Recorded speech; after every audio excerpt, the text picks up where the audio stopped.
can get the content. And then can you bring that next slide up on the screen as well? Want to give you all just a couple of updates on SIS 102. And the first piece is just responding to questions that I think all of us have received and making sure if a couple of you have questions, maybe others had the same questions. So first of all, I'll note that when I'm talking about RAP, it's a request for authorization or approval to plan an NOI, notice of intent. For those of you that have been around, you know that we have a part A and a part B to that. And Carolyn, it strikes me that maybe I may need to give you access to our Canvas module where we kind of go through some of the policy things. So I'll remember to do that if I haven't already. I think the two biggest reminders that we have for you is when you do send, now that we send that part A NOI to our whole program planning notice of intent list, that you indicate what track this is pursuing. And if a standard track, if you would put a due date for comments, it needs to be at least 10 working days from the date that you're sending it, but you can choose a greater amount if you feel like you wish. I notice some of you sometimes give a couple extra days. And so please, it's helpful to say that in the email. If you don't say it in the email, then everybody should be empowered to know that we're counting 10 working days beginning the next day is number one. And that's important because if it is the standard track, there's obviously a response that's required if there's an appeal. Regarding fast track, we're going to try something new so that we can put more fast into the fast track. And that is, of course, you're all going to receive the notice of the new program, notice of intent, but you don't need to respond in any way unless you receive a memo indicating that it was denied for fast track and it's going into a standard track. The analyst, that's Shabnam, will work with you and the planner here to calendar a meeting with Tracy, and we're hoping in doing so that we get you on the calendar a little more quickly. I know that sometimes I know, Karen, you've been very patient with me as I've tried to find time and calendar. And so Shabnam will be doing that, so you can expect, or she might reach out if you have given us a contact regarding your scheduling. She might reach out to that person as well to try to navigate schedules so that we can get that meeting with you. And then we will send a memo, I think you've noticed that, to everyone, all the provosts and all the program planning liaisons. That memo is worth reading because that also is the memo that we would send out if it was denied for fast track and that we're, going to pursue a standard track. That has not happened with the new process as of yet, but it has happened from time to time. So that will be important to know. For programs that are standard track, remember, feedback is optional. And UWs, the proposing campus, you do not have to send us the feedback. That said, if there is a particular interest or question that Tracy has, she may ask the planner to relay, hey, has there been any feedback and can you share that with us? So it is occasionally you might be asked for it, but just do not feel like you have to automatically compile things and send it to us. Of course, the biggest factor is the appeal, and that appeal has to be sent from the provost to everyone within that due date time frame to indicate that there's an appeal regarding the approval to plan. And then we send a memo of the outcome, and that will either be an approval to plan or if the appeal, I guess it's possible that I think usually it's an approval to plan. If it's an appeal, then we start that long appeal process. We have created a workflow within our office so that if we get an appeal, we can respond more quickly, but we haven't had one yet. So when we do, that will be a little bit of a new process. When we were putting the timelines together, we marveled at how fast we have to try to work to convene a panel and get that panel together. So that will be new. But thus far, like I said, no appeals have been received. So with all of that said, are there any lingering questions regarding the notice of intent process? And I know sometimes there's space between procedures and sort of the process and operationalizing things. Can I ask? Maybe I may not be quite understanding the appeal request, what the purpose of that is. So it seems, and I'm sort of new to this, but it seems a little bit odd to me that if you're requesting permission for fast track, it goes to everybody, but we're not allowed to comment. Except, is that somehow what are we supposed to send that to all of our campus anyway, and then ask if anyone wants to appeal the fast track request? Or like I somehow when I saw this before, I thought the appeal Right, I thought the appeal was right. The appeal only applies to the standard track. The fast track has a set of criteria. And one of, I think, the most significant criteria, maybe two, is that there's already an existing academic program structure, such as a concentration or a minor. So, Karen, I'm going to use you as an example. Recently, there was the MSW advanced standing. I might have used the wrong word, but really what it is taking two different tracks, one for people with BSWs that are going to apply and the MSW, and one track is for people with a bachelor but not a BSW.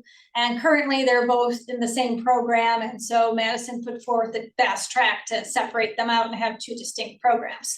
So, and other criteria is that, you know, if it's an accredited program that requires specialized accreditation, the university already has it for the program, or there's no requirement. So there's that set of criteria. That's what we look at. That's what Tracy looks at. And that's an AVP decision in terms of whether all of those conditions have been met. So really, right. That was my understanding. It just seems I don't know what happened in the past. It just seems a little bit odd that like I get this request for a fast track, and if I forward it to the units that have similar programs, they say, "Oh, we have these comments," and I say, "Well, sorry, it's a request for a fast track." So maybe I shouldn't tell them, but I was noticed. So am I supposed to tell them? Like it's a little bit awkward, and I don't know if that's how it always happened, but it feels a little bit awkward.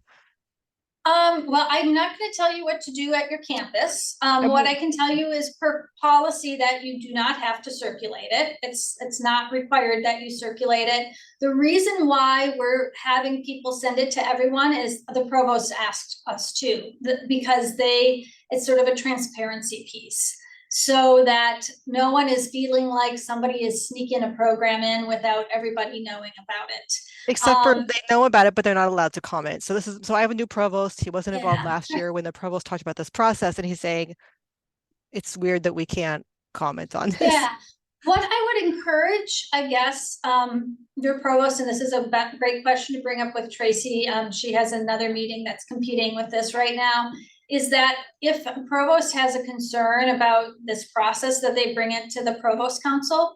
And because that's certainly a place I think we're very careful to try to honor what the provosts were thinking about this process. And one reason, in addition to transparency, is that then we can immediately throw it into the standard track process. Under the old system, you sort of sent us a different kind of proposal for fast track. We looked at it, and if it was denied, then you had to go and create a whole NOI document and send it out. And we're just trying to make that go a little faster. So I see the awkwardness in that. And so if that, you know, is a continued concern, or, you know, your provost sees it and thinks, gosh, I would really like to, you know, collaborate. You guys can shut me down on this one, but I don't see a problem with the provost talking to the other provost, you know, proposing provost and saying, hey, this looks like a great, you know, opportunity for collaboration or what have you. But we're trying to be pretty careful about the criteria that there are already programs that are really sort of in operation at your campus for this. So I'm sorry if that's not a complete. No, I was just curious if other people were finding that awkward, right? But Sure, the sure. provost, and there's a bunch of new provosts, so yeah, they can talk about it. Okay. Great, great. Can you flip to the next? I wanted to also circle back around on some of the changes regarding that are being made to 102 and 102A. First of all, thank you to whomever it was. Might have been Courtney, could have been several, that found a little mismatch of timelines between policy and procedure. We are completing a technical change to correct that. More substantively, we want to thank everybody that gave some comment to Tracy Davidson regarding comments regarding distance education modality changes. And right now, I know that she's sifting through that, focusing on making sure that we have a definition that can be broadly applied across the universities, understanding that you might have some more nuanced categories at your own university.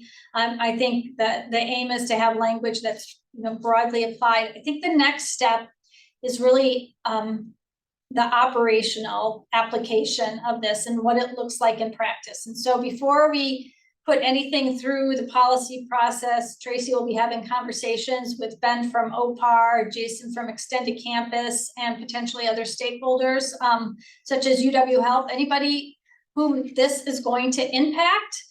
So that, and I know we have questions sort of related to this in the community of practice, so I'm going to put a pin in that so that we can sort of explore different sharing of information and what that's going to look like and how definitions align across different applications.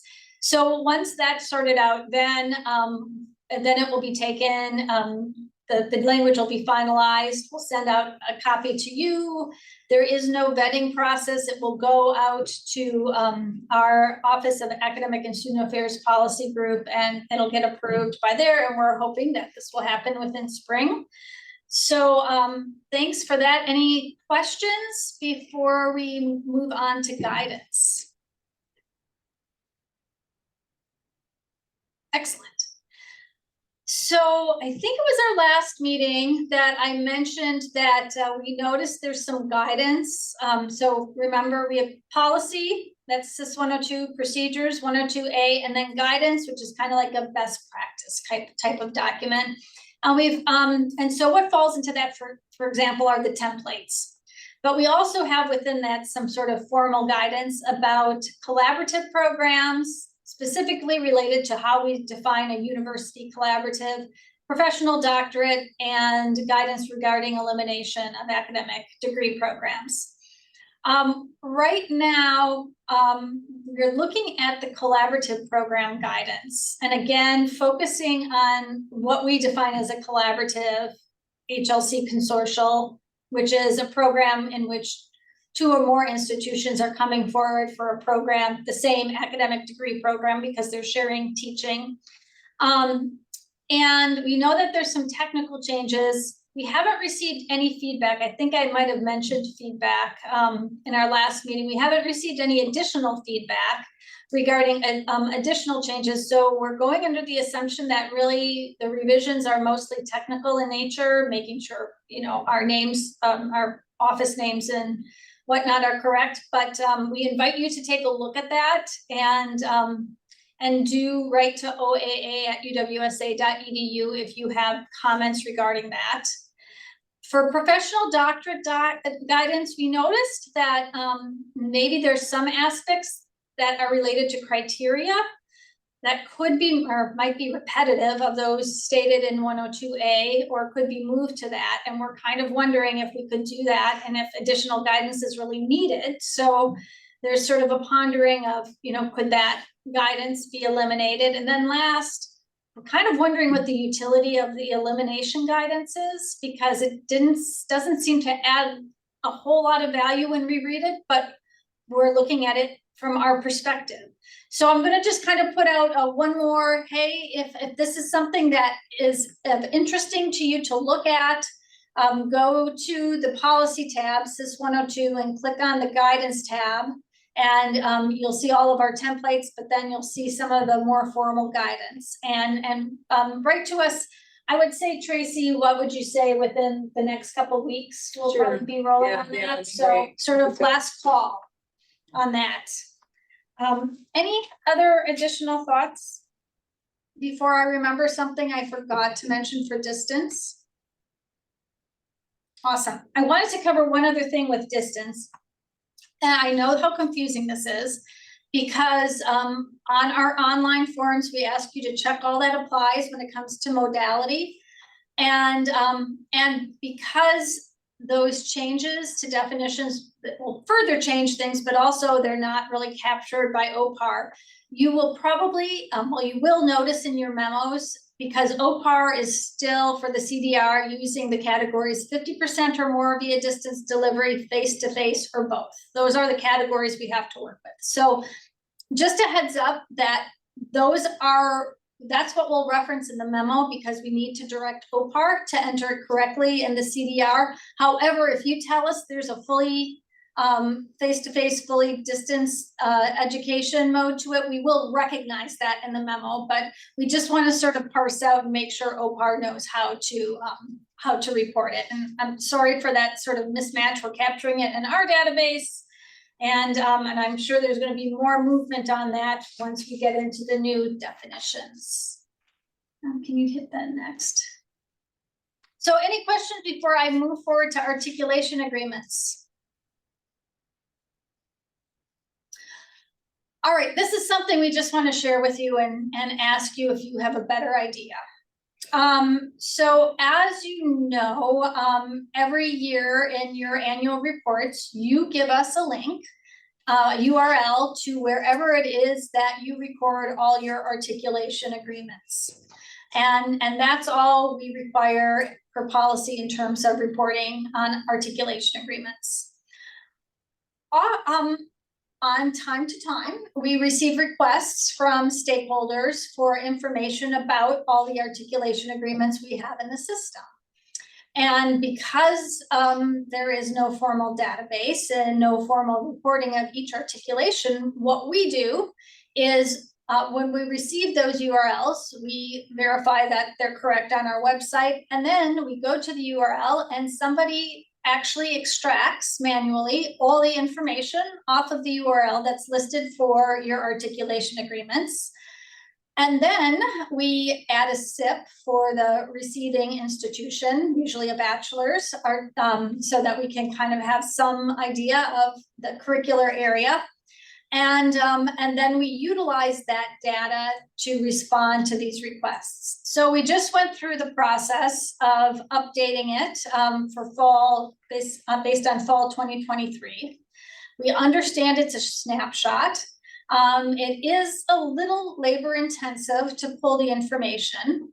And we recognize that, yes, you are working on articulations all the time and adding it. But we don't want to burden you with additional requirements of reviewing. So the question to you, understanding what the nature and purpose of our need to have articulation agreements listed, we wonder if you have any better ideas of strategies to maintain based on how you record those at your university. And then that might also be related as to, well, who really does maintain the articulation data at your university, and any thoughts about how that's maintained. So I'm throwing those two questions out to you for your thoughts.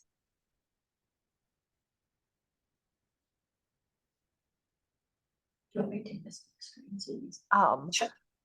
I think that it's exceptionally hard to maintain at one institution. And so I can only imagine that it is even harder when we pull them all together. So I wouldn't say necessarily a strategy, but it is something that I've been working on for the last year of just trying to collect everything we have into a manageable space for ourselves. And so I don't know. I guess I'm thinking that I'll be happy to hear suggestions as well. Yeah, we have this dream of you guys saying, oh, we maintain these all in a spreadsheet.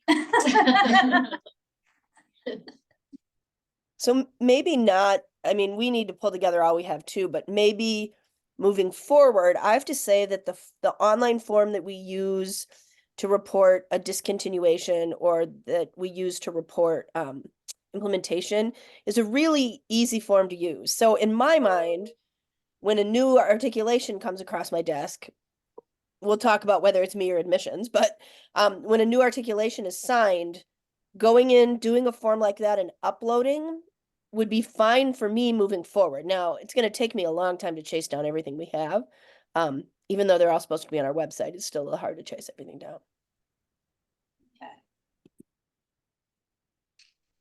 Yeah, I think we could certainly provide you with what we put together. I think we just know how much time it took us to match everything up. And so we're always hesitant to say, here's another project for you. But we're happy to share what we put together if you're interested in seeing it. Another thing that we're having on our campus, and so I've put an MOU articulation work group together. So we've been talking about it a lot at Platteville this year. It's also sort of the definition of what actually makes it an articulation agreement versus a pathway.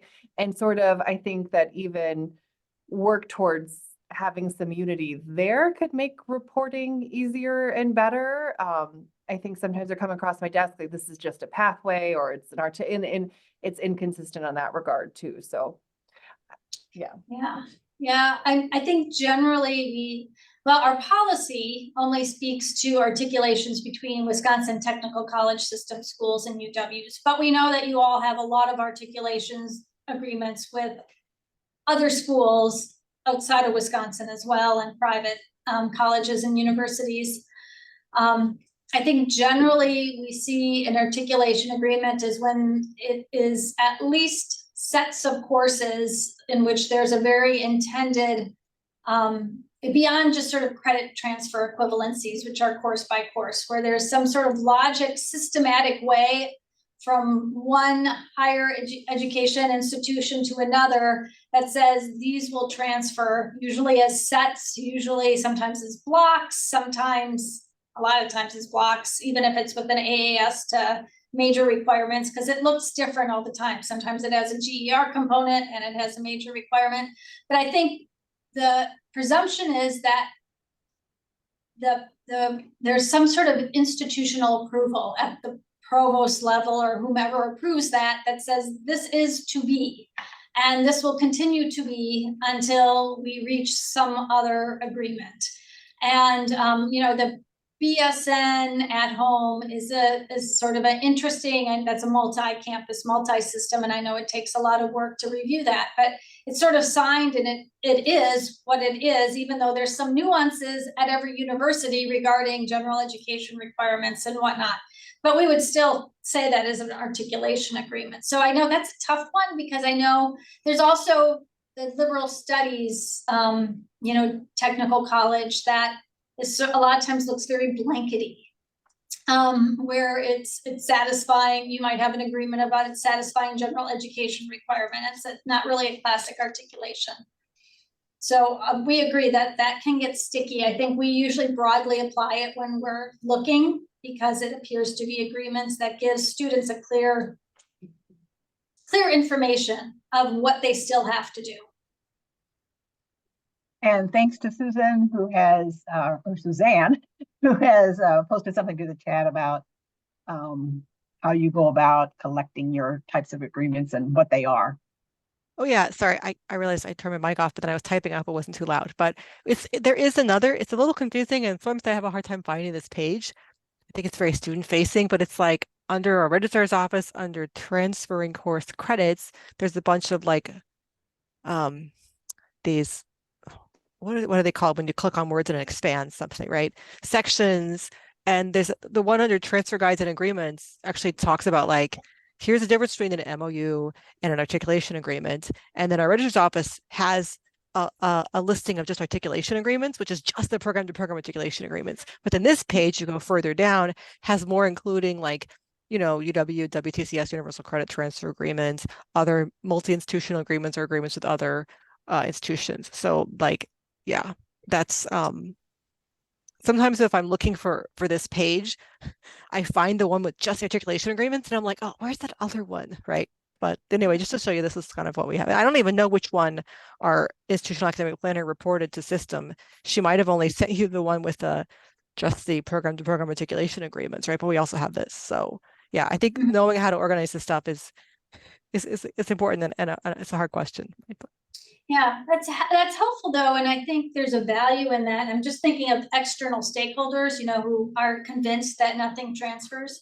And so the program to program, they're pretty easy to understand, but then there's all these other pathways that are really, really relevant and are really providing that seamless transfer experience. So I think that's maybe one of the reasons why we do try to capture some of that, because it really tells the story of, look, we do, give students a lot of options for transferring their credit and giving them flexibility. I'll take a look at that. If you haven't already and you wanted to put those URLs in the chat so other people can peek at it, people might find that useful. So what I think I heard is that you may not all have a way of sort of systematically maintaining lists at your institution. So probably for us to gather the information, our current practice is what we need to do. However, if we ever thought about contemporaneously collecting information, that perhaps an online form would be an option. And of course, if we did that, then we'd have to verify that everything we have currently is correct. So I think those are some things to consider. I'm wondering if there's any additional guidance that you guys would find helpful, kind of almost as a community of practice. We hate to put too many things into policy if we don't have to, but we can certainly, support community of practice with some of those definitions.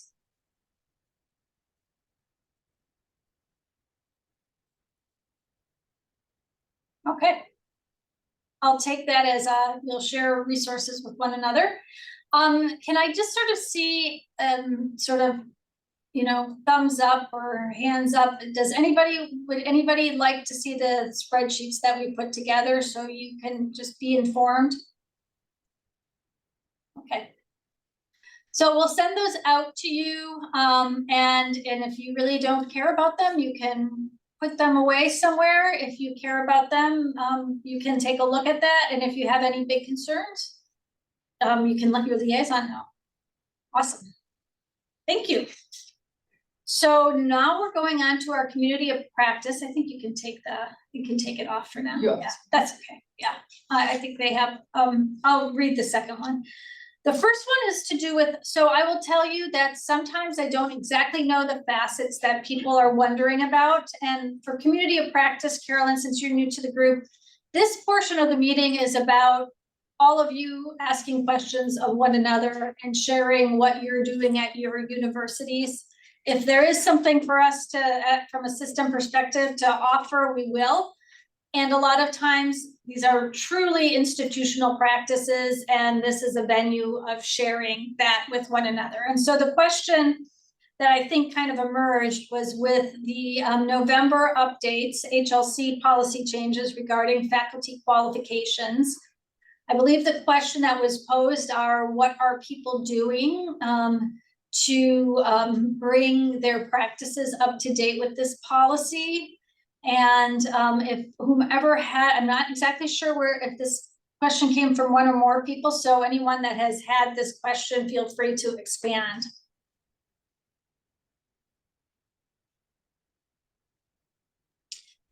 So I believe the new policy, and I'm saying this off the top of my head, kind of gives a little more flexibility. So goes away from sort of the sole option of someone having a degree above the level which they're teaching or 18 additional credits, to the university can decide and we'll make it known what their policy is regarding it. And of course, there's recognition that disciplines work differently and might look at qualifications differently. Ray looks different in terms of the type of program. So maybe the first question is if anybody is changing their policies around this based on the change, or if you're willing to kind of tell a little bit about how you're approaching it. I can jump in. We haven't made any decisions yet, but I feel like we're in a bit of an awkward position because we created a policy, and I wish it was more general. I wish it said like, we'll follow HLC's policy, but it says, following HLC guidance, here's our policy, and it like copies the wording. And so then we got that pass through governance, and so now we're kind of stuck with it unless you revise it through governance. And so, but then if we revise it through governance saying, here's what HLC says, then like HLC says, develop a policy, and we don't have one. We had one before, it was yours, now we don't have one.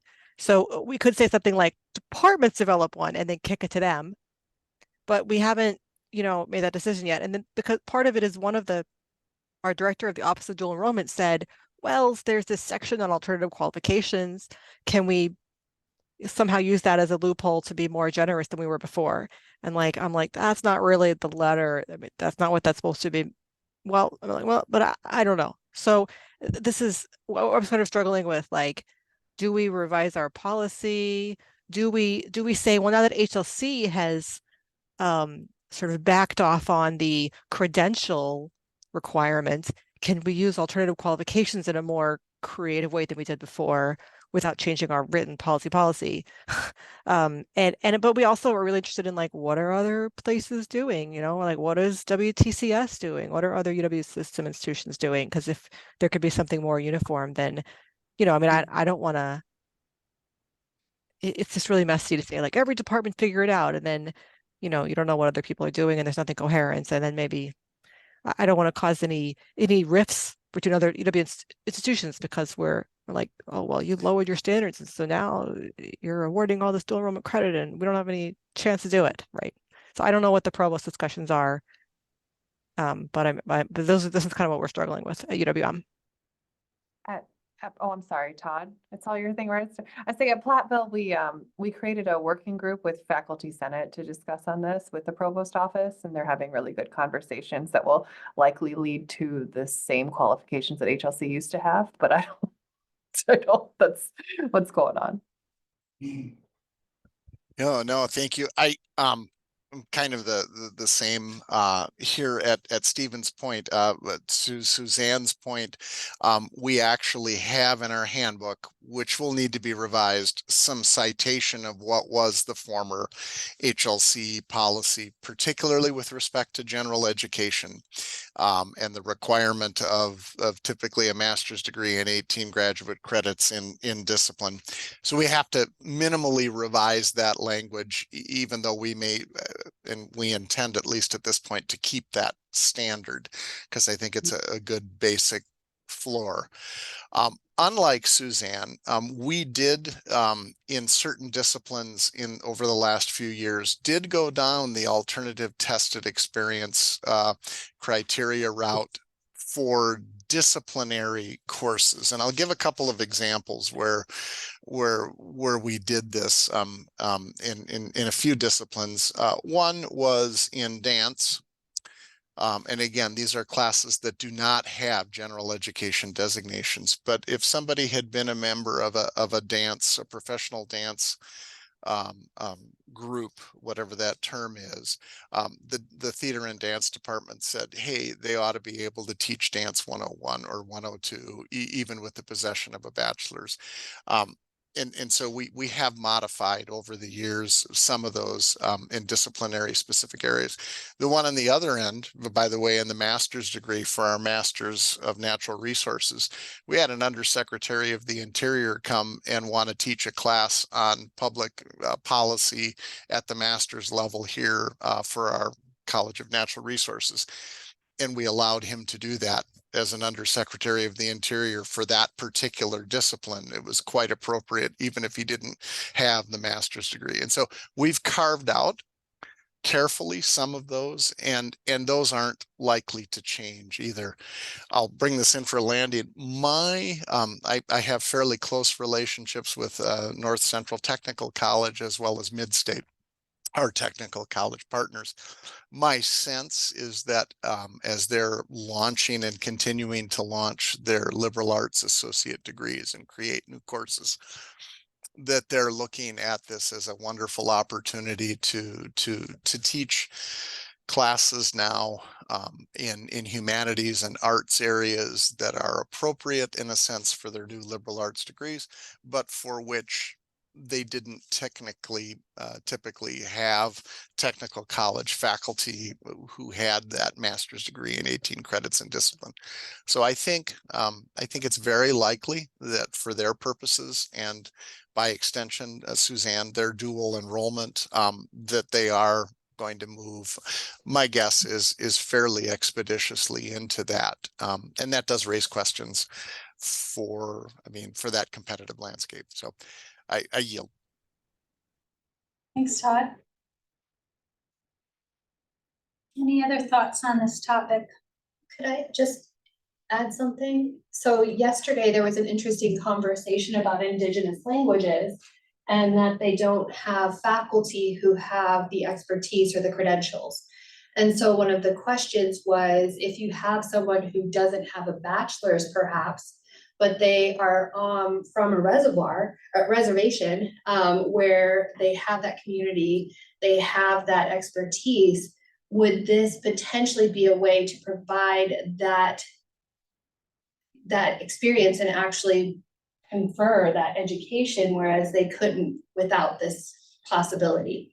And so does this open the door for individuals who don't have a completed degree to be able to use that experience, that tested experience in some way, because they're experts, they're tested in some way within the community, that's their language.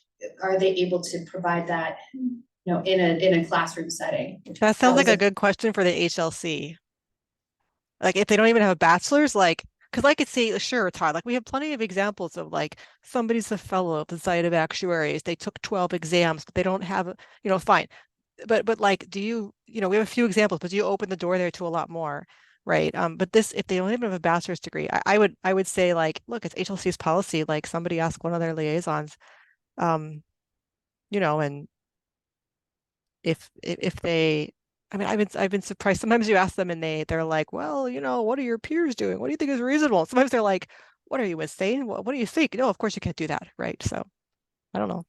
We could ask our various HLC liaisons. Some of us, we have, I don't know how many we have between the group of us, how many different ones there are. But I don't know if you guys have ever compared notes about that. Don't we all have Jeff Rosen or no? Not anymore. Did you guys hear about this? No. He's retiring Oh. like next week. Oh my. Friday. Wow. Yeah, and so they're gonna. So like Carolyn, Gary knows this. So those of us who have branch campuses closing are in the middle of like, trying to write these provisional plans. And so we got assigned a new person, but each of us got a different person. The person that I got is Andy Luton's White, who's been with HLC for a long time, but has never worked in Wisconsin. And the person that Oshkosh got is, was it Tom Bordenkirker, right? Also longtime HLC person. I probably pronounced his name wrong, but you know who I'm talking about, right? And so I assume that we'll all get letters. I already got a formal letter, but again, I think they said they expedited ours because of a provisional plan. So I assume we'll all get letters saying who our new liaison is, and I don't know how they're going to do it. Fun. Yeah. So there is a question in the chat related to standards. If WTCS schools, quote, lower their standards for faculty qualifications, does that change our transfer acceptance policy? Todd, do you have something to say about that? Yeah, I do. Well, first of all, thank you, Suzanne. Wow, I hadn't heard that about Jeff. I will miss him. I think we all will miss him very, very much. So thank you. Yeah, I had this discussion about the transfer and faculty qualifications, and I will fully admit that for those with specific disciplinary accreditations and other aspects, that this may get it could get messy if your disciplinary accreditations require certain standards of faculty. My first pass on this, and having discussed it with our governance unit, and that is that transfer agreements and transfer equivalencies are generally based or fundamentally based on the equivalency of course outcomes, not the equivalency of instructors. And that is, and again, I'm not trying to sweep that to the side, but when we talk about would psych, whatever transfer in as psych 110 here, we're looking at outcomes, we're looking at curriculum. We aren't principally looking at the qualification of an instructor to teach that. And so my first blush is that I don't think we necessarily have to open up these transfer equivalencies. There may be reasons why some of our colleagues might need to or want to, but I'm hoping that it's not a full scale opening up of those. But that's my opinion and just me. So I yield. I'm thinking about the principles of accommodation and our credit transfer policy, which I think weighs heavily on the assumption of the other institution being regionally accredited.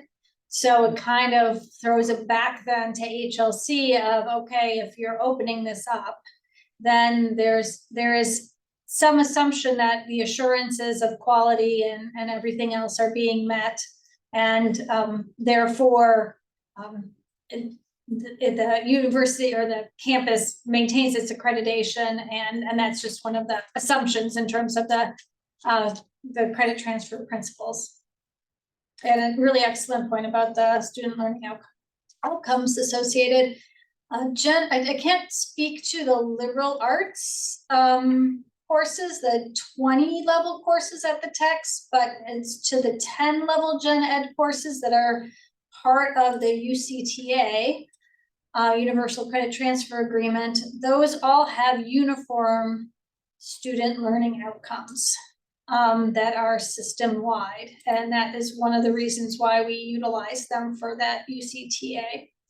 So that would be, so the additional assumption would be that those will continue to be system-wide general education outcomes, so that communication 133 at one tech would largely be the same outcomes as 133 at another tech college.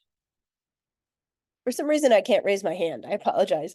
I think that this question is going to be particularly important as we think about dual enrollment, because I think that's the place where people really want to make the argument that a high school teacher who's taught AP can do this. And maybe they can, right? I mean, that's possible, but how do we vet that and how do we look at that? And that's the point, I think, where, so if we don't accept somebody's qualification, that school district is going to go to either one of you, or in our case to CVTC or Northwood, and find someone who will take those qualifications. So I think that's where I think the biggest conflict is going to be.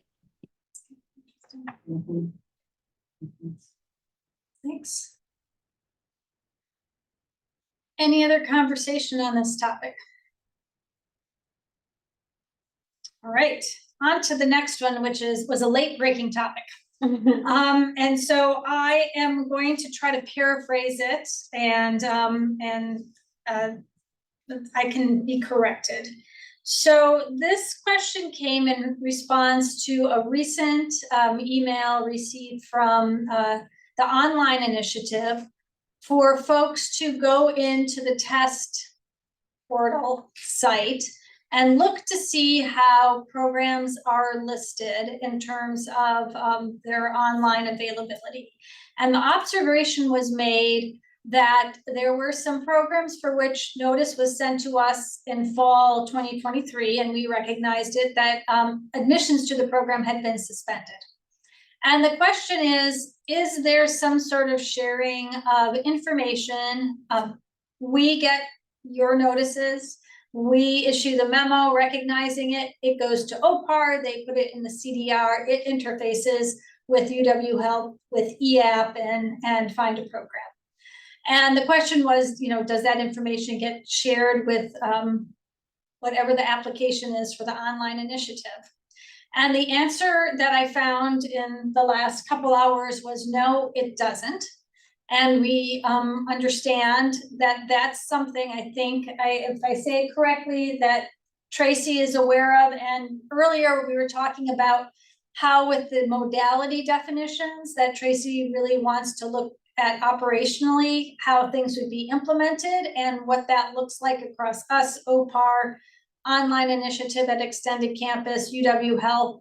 And hopefully those observations would come up in conversation. So that does not really help you right now because it means you have to go in and do more work to update it in a different portal. But I guess what would be useful is to kind of know your thoughts if there's particular questions that Tracy should ask. And I think one thing that we could do, I mean, there might be a short-term solution to this problem, and that is I'm not sure who builds the online portal, but somebody's building that, somebody's maintaining it. And if we copy our memos to those folks when programs are suspended or eliminated, if those folks are copied, then presumably they're in the loop now, and that stuff, you know, that can happen at system that those suspended and eliminated programs are pulled out of the portal. So I think that might be a pretty straightforward short-term solution to that problem.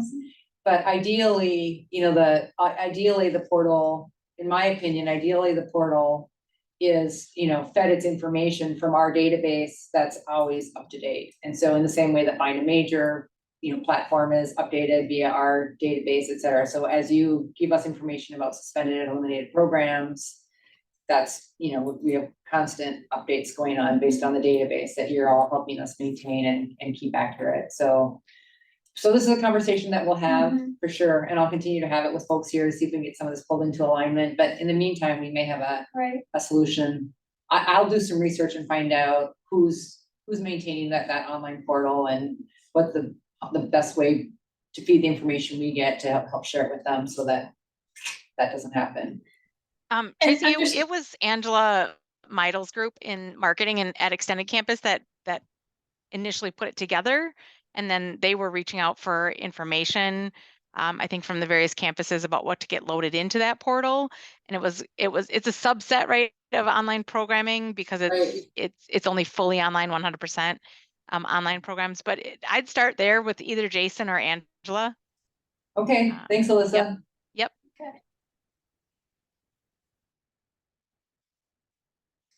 Any other thoughts or comments pertaining to this topic?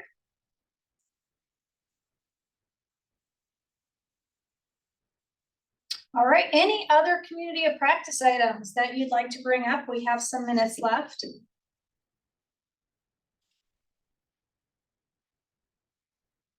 I have one question for you, so you can think a little bit longer if you have other, and that's really more of thinking about our future meetings. As you know, we have one in, I guess maybe a couple things. We have one in April, and I'm searching for the list, April 25th, which is a little more than a week after HLC.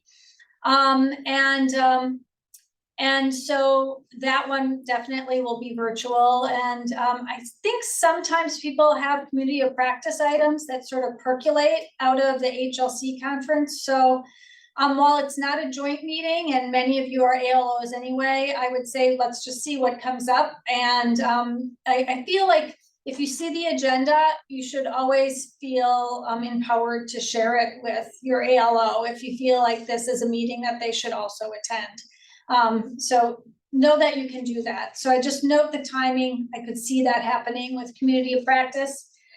The other question I have is June is usually when we have a joint meeting with HLC, and that might be something in April that we chat more about of really how we want to use that meeting. Perhaps even another reason why your ALO might be interested in sharing at least feedback with you.